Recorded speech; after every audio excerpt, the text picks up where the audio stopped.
Good evening guys. તો જય શ્રી મહાકાલ. અને જેવું કે તમે પાછલા વિડીયોમાં જોયું કે આપણે કેવી રીતના કાળ ભૈરવના અને મહાકાલેશ્વર જ્યોતિર્લિંગના દર્શન કર્યા અને મેઘરાજાએ જે પ્રકારે એન્ટ્રી પાડી છે એ તો કંઈક અલગ જ વસ્તુ હતી.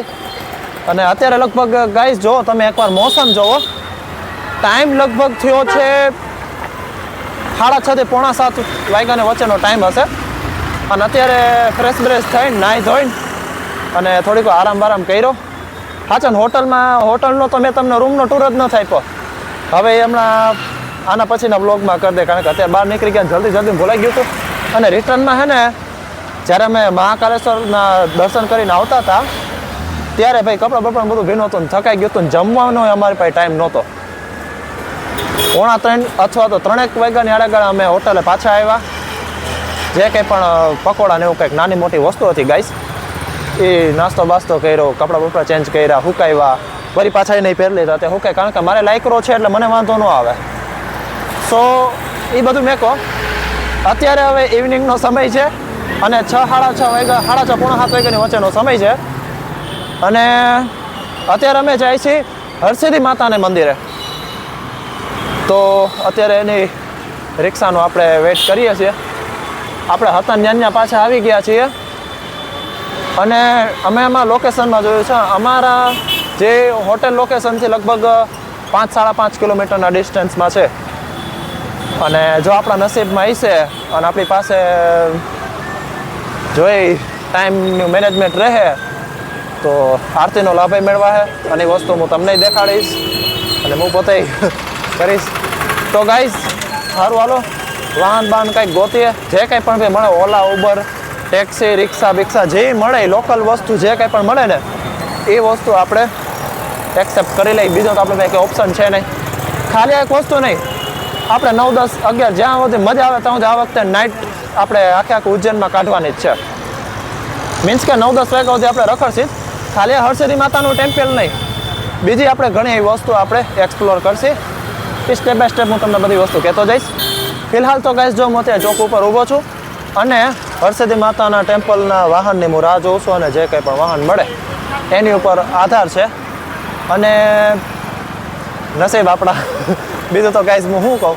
તો સારું હાલો, વાહનની રાહ જોઈએ, જે કંઈ પણ વાહન મળે એમાં આપણે પહેલાં બેસી જાય. ફાઇનલી ગાઈસ 5 મિનિટના સમય બાદ એક આપણને રિક્ષા મળી છે. જોઈ રહ્યા ઇલેક્ટ્રિક ટેક્સી છે. આપણા ગુજરાતમાં બહુ ઓછી હાલે છે. અને એમ માનો ને અત્યારે લગભગ હું ઘણીવાર ઉત્તરાખંડે ગયો છું. હું લગભગ અડધું ઇન્ડિયા મેં એક્સપ્લોર કરી લીધું છે. સોશિયલ મીડિયામાં તો હું હમણાં આવ્યો. આપણે ઇલેક્ટ્રિક રિક્ષા ચાલે છે લગભગ. ગુજરાતમાં જ આપણે ડીઝલની બધી સિસ્ટમ, આપણે ડીઝલવાળી કે ટૂંકમાં જે કંઈ પણ અતુલ્યની રિક્ષા હાલે છે, અહીંયા બહાર આપણે બધે છે ને ઇલેક્ટ્રિક રિક્ષા ચાલે છે. અને આપણને ઇલેક્ટ્રિક રિક્ષા મળી ગઈ છે. અને કંઈક 5 કિલોમીટરનું ડિસ્ટન્સ કીધું છે. લગભગ એમ માનો ને રસ્તો ખાલી 10 મિનિટનો જ હતો, પણ ટ્રાફિક વચમાં એવડો હતો ને 20 થી 25 મિનિટ લાગી ગઈ. અને અમે પૂગી ગયા છીએ હરસિદ્ધિ માતાના મંદિરે. અહીંથી 200 થી 250 મીટરનું ડિસ્ટન્સ છે. અને આરતી લગભગ આપણા નસીબમાં છે, લગભગ છે. પછી બહુ ફાઇનલ ન કહી એવું ગાઈસ. તો જલ્દી જાય છે એટલે સ્ટેપ વધારે કરીએ છીએ. અને હું છે ને ગાઈસ તમને એક વસ્તુ દેખાડવાની ટ્રાય કરું. આદા તમે ચાલુ રાખો 2 સેકન્ડ ગાઈસ. જો હું તમને વસ્તુ દેખાડવાની ટ્રાય કરું ગાઈસ, તમારું દિલ નો ખુશ થઈ જાય. તમે મને કહેજો.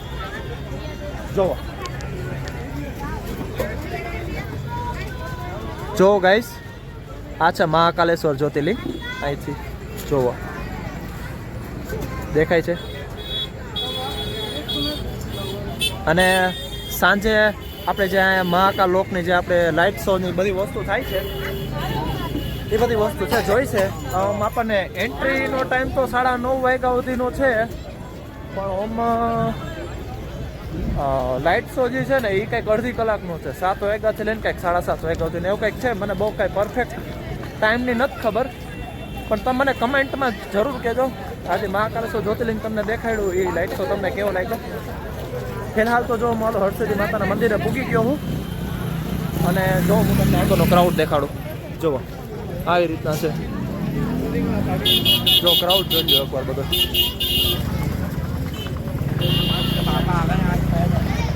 જો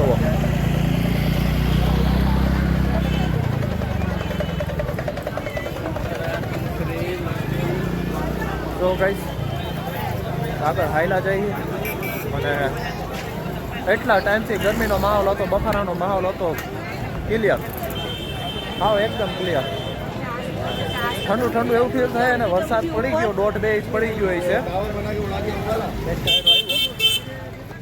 મંદિર અખિલ ભારતીય નવા ગુજરાતી લોહાર સમાજ ઉજ્જૈન રામ મંદિર હે ગાઈસ, અને એ ગુજરાતીએ બનાવ્યું. લોહાર સમાજનું ગમે સમાજનું આપણા ભગવાન. તો ગાઈસ સારું હાલો, હું તમને ઉગીને મળું અને ત્યાંની શું સિચ્યુએશન છે, મંદિરની આપણે આરતી ચાલુ થઈ ગઈ છે, હું છે હું નહીં, એ બધી વસ્તુ હું તમને દેખાડું. તો સારું હાલો ગાઈસ, મળ્યા 2 થી 5 મિનિટના બ્રેક પછી.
અમુક મીટરના ડિસ્ટન્સ પાછળમાં હર્ષદીમાં પૂરેપૂરી ટ્રાય કરું કે દેખાય મને, અને મને દર્શન છે, તમને દર્શન છે.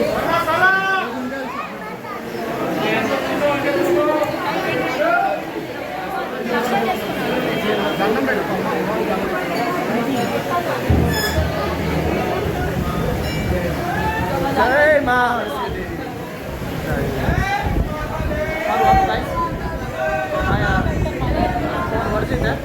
થોડીક વારમાં મળું તમને. આનો મંદિર જઈ આવી ચાલો ગાઈસ. જો આ હર્ષદી માતાનું મંદિર છે અને આ એક મહાદેવનું મંદિર છે. એ છે કરકોટેશ્વર મહાદેવ. જો ગાઈસ જો શિવલિંગ છે અહીંયા.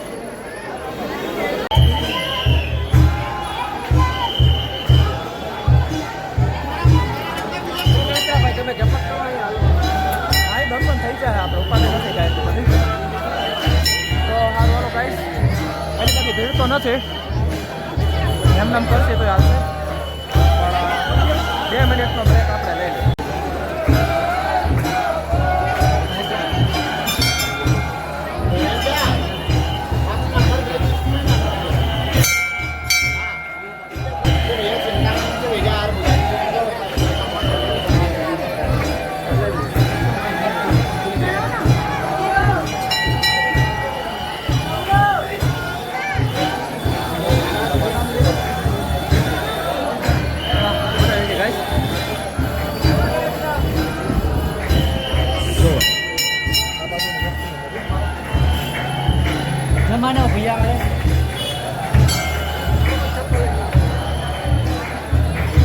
સારું હાલો ગાઈસ, કોટેશ્વર મહાદેવના દર્શન થઈ ગયા છે. હું તમને બહાર મળવા આવી હતી, બહુ ક્રાઉડ ગાઈસ આ જોઈ લો. હું તમને હે ને 1x -5 છે. 1x માં આખા 360 દેખાડતો તમને. જો ઝીણા ઝીણા છાંટાઈ આવે છે. હજી એક હું તમને લાસ્ટ વાર દેખાડી દઉં. આ કરકોટેશ્વર મહાદેવનું મંદિર છે, આ હરસિદ્ધિ માતાનું મંદિર છે. અને ગાઈસ ઓલી બાજુ મેં તમને દેખાડું કરકોટેશ્વર મહાદેવનું મંદિર છે, આ બાજુ હરસિદ્ધિ માતાનું મંદિર છે, અને આ બાજુ છે ચિંતાહરણ ગણેશજીનું મંદિર છે. અને ન્યાય ક્રાઉડ સારો છે, દર્શન કરી લેવા. આ બાજુ કંઈક લેડીઝની લાઈન છે, આ બાજુ જેન્ટ્સની લાઈન છે.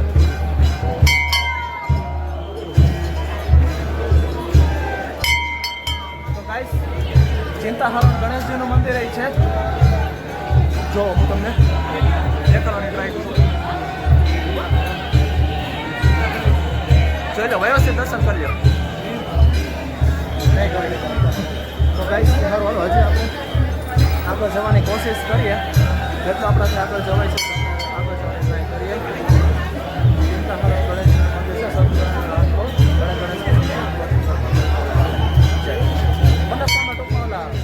ભોગી બની ના હોય ને હા, હું કહેવાય દાન પૂર્ણ કર્યું એમ હા બાજુ. તો ગાઈસ જોઈ લો તમે વ્યવસ્થિત આવી રીતના છે.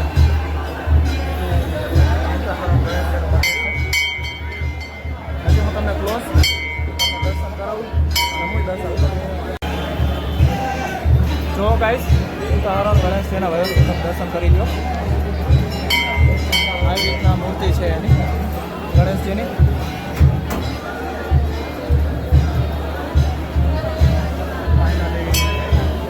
આપણા એકતા સૌભાગ્ય આપણને દર્શન કરે છે એટલે આપણા કંઈક સારા કરમ હશે. બહુ ભીડ સારું હાલો ગાઈસ, હવે છે ને આ ક્રાઉડમાં છે ને બહાર નીકળીને તમને મળું. મેં તમને ત્રણેય ધામના દર્શન કરાવી દીધા અને તમે છે ને એકવાર જો આરતીના દર્શન કરી લો. જુઓ બધી વસ્તુ મેં તમને દેખાડી દીધી. ફાઇનલી ગાઈઝ હરસિદ્ધિ માતાના દર્શન કરીને છે ને અમે બહાર નીકળી ગયા છીએ અને હવે જાય છે અમે મહાકાલ લોકમાં. તો એનો બ્લોગ હવે નેક્સ્ટ બ્લોગમાં આવશે, બરાબર, બીજા પાર્ટમાં આવશે. તો ગાઈઝ એ વિડીયો જો તો બહુ મસ્ત છે.